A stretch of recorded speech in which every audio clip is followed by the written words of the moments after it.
Depuis plusieurs semaines sur cette chaîne, nous louons la stabilité défensive de la République démocratique du Congo. Nous parlons de la muraille Mbemba, de l'organisation tactique de Sébastien Desabre, de ce bloc difficile à bouger. Tout cela est vrai, c'est la base de notre confiance. Mais aujourd'hui, nous devons avoir une conversation difficile, une conversation entre adultes, sans faux semblants et sans patriotisme aveugle.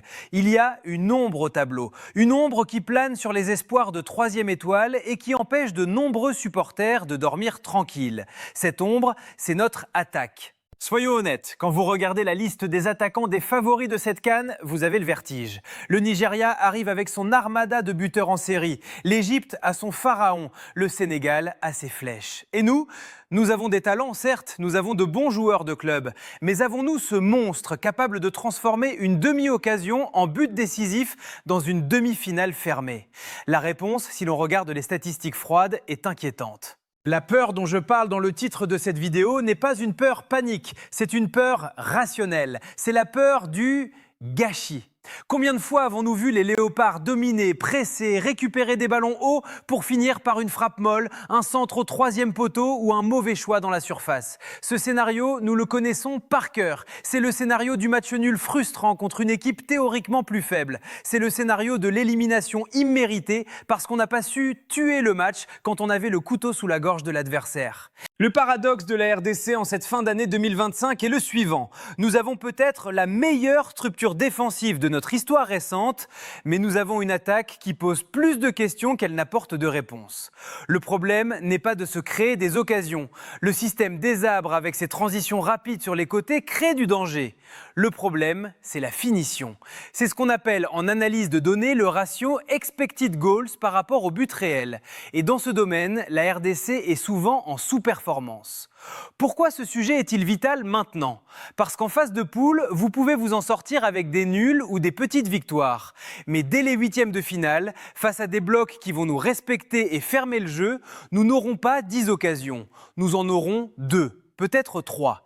Si nous en ratons 2, nous rentrons à Kinshasa. C'est aussi simple et brutal que cela. Alors d'où vient ce blocage? Est-ce un problème de talent pur? Est-ce un problème de système qui isole trop l'attaquant de pointe? Ou est-ce un problème mental, un manque de sang-froid chronique dès qu'on enfile le maillot national?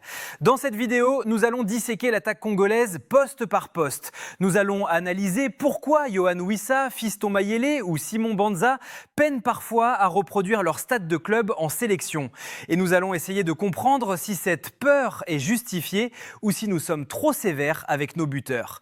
Préparez-vous, ça va piquer un peu, mais c'est nécessaire pour comprendre les vrais enjeux de cette CAN.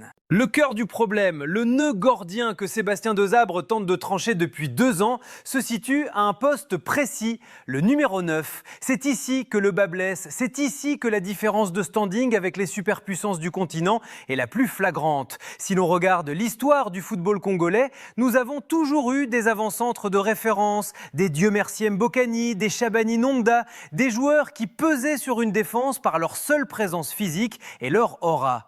En 2025, avons-nous ce patron? La réponse est non. Nous avons des options, nous avons des profils, mais nous n'avons pas de titulaire indiscutable dont le nom est coché sur la feuille de match avant même le début du stage. Prenons le cas de Simon Banza. En club, c'est une machine. Ses statistiques en Europe parlent pour lui, il marque, il pèse, il est efficace. Mais dès qu'il enfile le maillot des Léopards, quelque chose se grippe. Ce n'est pas un manque d'envie, loin de là, c'est un problème de traduction. Le langage footballistique qu'il parle en club, fait de services dans les pieds et de mouvements combinés, ne trouve pas toujours d'écho dans le jeu de sélection, qui est plus direct, plus rugueux, plus haché. On le voit souvent courir dans le vide, faire des appels à contretemps, s'épuiser dans des duels loin du but, c'est le syndrome classique du buteur de club qui ne devient pas buteur de nation. Et c'est une source d'inquiétude majeure, car on attendait de lui qu'il prenne le relais. Ensuite, il y a la gestion du cas Cédric Bakambu. C'est une légende, personne ne dira le contraire. Il a porté l'attaque à bout de bras pendant des années ingrates, mais le temps est impitoyable. En décembre 2025, Bakambu n'a plus ses jambes de 25 ans. Son rôle a évolué vers celui de grand frère, de finisseur en sortie de banc. C'est un rôle crucial, mais on ne peut plus construire tout le plan de jeu offensif sur sa capacité à prendre la profondeur pendant 90 minutes. Cette transition générationnelle, qui n'est pas encore totalement achevée, crée un flou. Qui est le numéro 1 ? Cette incertitude pèse sur la confiance du groupe. Quand les milieux de terrain ne savent pas exactement comment leur attaquant va se déplacer, parce que l'attaquant change à chaque match, les automatismes ne se créent pas. Et que dire de Yohan Wissa ? C'est sans doute notre joueur offensif le plus talentueux, le plus régulier au très haut niveau en Première Ligue. Mais est-ce un vrai neuf ? Dans le système de Dessabre, il est souvent utilisé pour sa mobilité, pour tourner autour d'un point de fixation ou pour partir du côté. Quand il se retrouve seul en pointe, face à deux défenseurs centraux camerounais ou sénégalais d'1,90 m, il souffre. Ce n'est pas son jeu de jouer les déménageurs. Lui, il a besoin d'espace, de combinaison. Le forcer à jouer un rôle de pivot, c'est le brider, c'est se priver de sa folie. Il y a aussi une vérité tactique qui explique cette pénurie de buts axiaux. Le système en 4-2-3-1 ou 4-3-3 de la RDC demande une débauche d'énergie colossale à l'attaquant de pointe. Il est le premier défenseur. Il doit cadrer le milieu défensif adverse, couper les lignes de passe, harceler les centraux. C'est ce que Dessabre exige, le travail invisible. Le problème, c'est que quand vous passez 60 minutes à courir après le ballon pour empêcher la relance adverse, vous manquez de lucidité quand l'occasion se présente enfin à la 70e. On demande à nos attaquants d'être des marathoniens avant d'être des buteurs. C'est un choix tactique qui privilégie la solidité du bloc, mais qui sacrifie statistiquement l'efficacité du neuf. C'est là que la comparaison avec le Nigeria fait mal. Victor Osimhen court aussi, mais il a cette puissance physique naturelle qui lui permet de rester frais. Nos attaquants actuels, Fiston Mayele inclus, sont des joueurs généreux, des battants, mais ils s'usent. Mayele a ce flair, cette capacité à surgir de nulle part, c'est le renard par excellence. Mais dans un match cadenassé tactiquement, où il touche très peu de ballons, a-t-il la panoplie complète pour décrocher, organiser et peser sur le jeu ? C'est une vraie question. Nous nous retrouvons donc avec une collection de bons attaquants, des joueurs honnêtes, travailleurs, capables de coups d'éclat. Mais nous n'avons pas l'arme nucléaire. Nous n'avons pas ce joueur qui fait dire à l'entraîneur adverse « mettez 3 gars sur lui ». Et quand l'adversaire n'a pas peur de votre numéro 9, il joue plus haut, il prend plus de risques, il vous met plus de pression. C'est l'effet domino. La peur qu'inspire une attaque soulage sa propre défense. Aujourd'hui, les défenses adverses respectent l'organisation de la RDC, mais elles ne tremblent pas devant ses buteurs. Et c'est ce déficit de terreur qui pourrait nous coûter cher dans les matchs au coup près.